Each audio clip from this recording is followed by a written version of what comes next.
Hai hai hai, selamat pagi Sobat Epit. Apakah kalian familiar dengan kata kecelakaan medis? Lalu, mengapa di rumah sakit masih terjadi kecelakaan medis? Apa saja sih faktor penyebabnya? Lalu gimana solusinya? Penasaran? Yuk simak jawabannya dalam video berikut ini. Eits, tunggu dulu. Sebelum masuk ke pembahasan, kenalin dulu nih, kami dari kelompok 10 dengan anggota Lisa Rahma, Stefani, Ratnasri, Lustriadita, dan terakhir Silmina Nahda. Jadi, aku dan teman-teman akan membawa kalian untuk menyimak lebih lanjut tentang kecelakaan medis. Langsung saja, check it out. Kecelakaan medis merupakan masalah kesehatan masyarakat yang serius dan menimbulkan ancaman terhadap keselamatan pasien.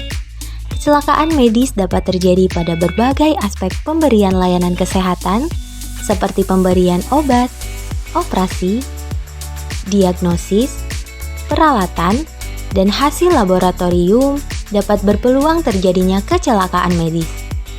Meskipun banyak kajian yang dilakukan terkait dengan medical error ini, namun informasi tentang perspektif pasien terhadap medical error dirasa masih sangat terbatas.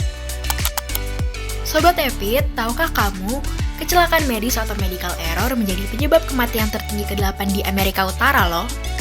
Bahkan di Australia, dari 14.179 catatan medik yang berasal dari 28 rumah sakit di New South Wales, medical error terjadi pada 16,6% pasien yang mengakibatkan terjadinya kecacatan tetap atau permanent disability pada 13,7% pasien dan sekitar 4,9% kematian.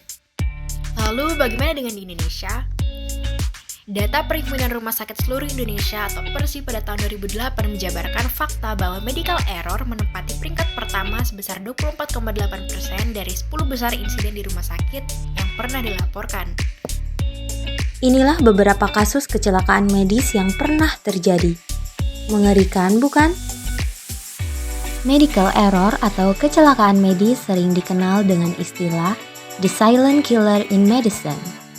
Lantas, sebenarnya apa sih kecelakaan medis itu? Menurut Institute of Medicine, kecelakaan medis adalah kegagalan tindakan yang direncanakan untuk diselesaikan atau kesalahan pelaksanaan atau penggunaan rencana yang salah untuk mencapai suatu tujuan atau kesalahan perencanaan. Adapun faktor-faktor yang memengaruhi terjadinya kecelakaan medis yaitu: pertama, organisasi dan manajemen. Organisasi dan manajemen yang menjadi faktor risiko dari kecelakaan medis yaitu sumber dan keterbatasan keuangan, struktur organisasi, standar dan tujuan kebijakan, serta safety culture. Yang kedua, lingkungan pekerjaan. Lingkungan pekerjaan juga bisa menjadi faktor risiko kecelakaan medis, di antaranya disebabkan karena kualifikasi staf dan tingkat keahlian, beban kerja dan pola shift, desain, ketersediaan dan pemeliharaan alat kesehatan, serta dukungan administratif dan manajerial. Ketiga, tim kerja atau unit kerja. Tim kerja yang menjadi faktor risiko dari kecelakaan medis yaitu komunikasi verbal, komunikasi tertulis, supervisi dan pembinaan, serta struktur tim. Yang keempat, individu atau petugas medis. Faktor risiko dari individu atau petugas medis itu sendiri disebabkan karena kemampuan dan keterampilan, motivasi, serta kesehatan mental dan fisik dari petugas medis itu sendiri. Dan faktor risiko yang terakhir yaitu karakteristik pasien. Karakteristik pasien yang menjadi faktor risiko yaitu karena kondisi di mana keparahan dan kegawatan pasien, bahasan dan komunikasi yang digunakan pasien, serta faktor sosial dan personal. Ada beberapa upaya yang dapat dilakukan untuk mencegah kecelakaan medis, yaitu pengukuran kinerja dan penerapan performance improvement system. Pengukuran kinerja ini dapat dilakukan melalui berbagai cara, yaitu dengan pengumpulan data dan monitoring terhadap outcome spesifik yang menjadi salah satu target potensial untuk terjadinya kecelakaan medis.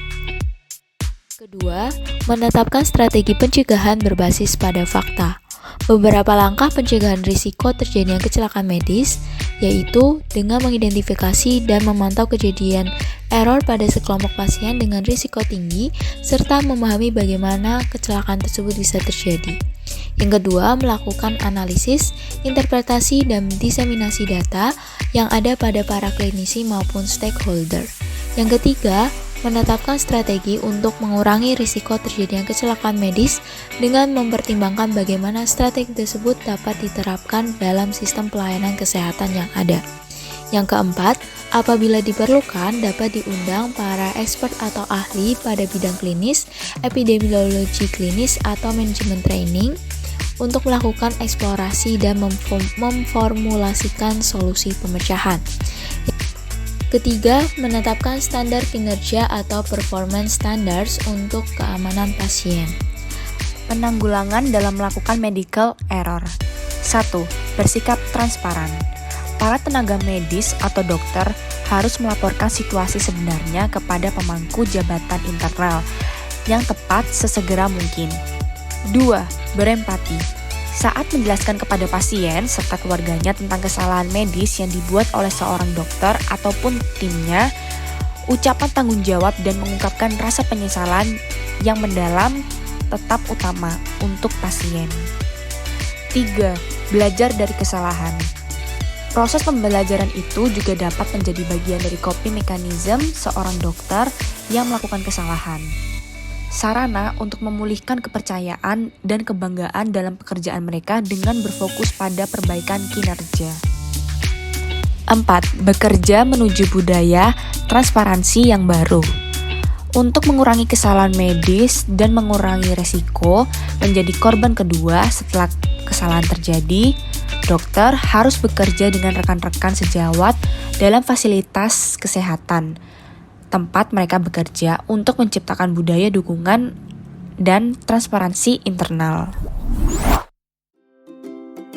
Sekian video pembahasan dari kami. Apakah penjelasan tadi membantu kalian memahami tentang kecelakaan medis?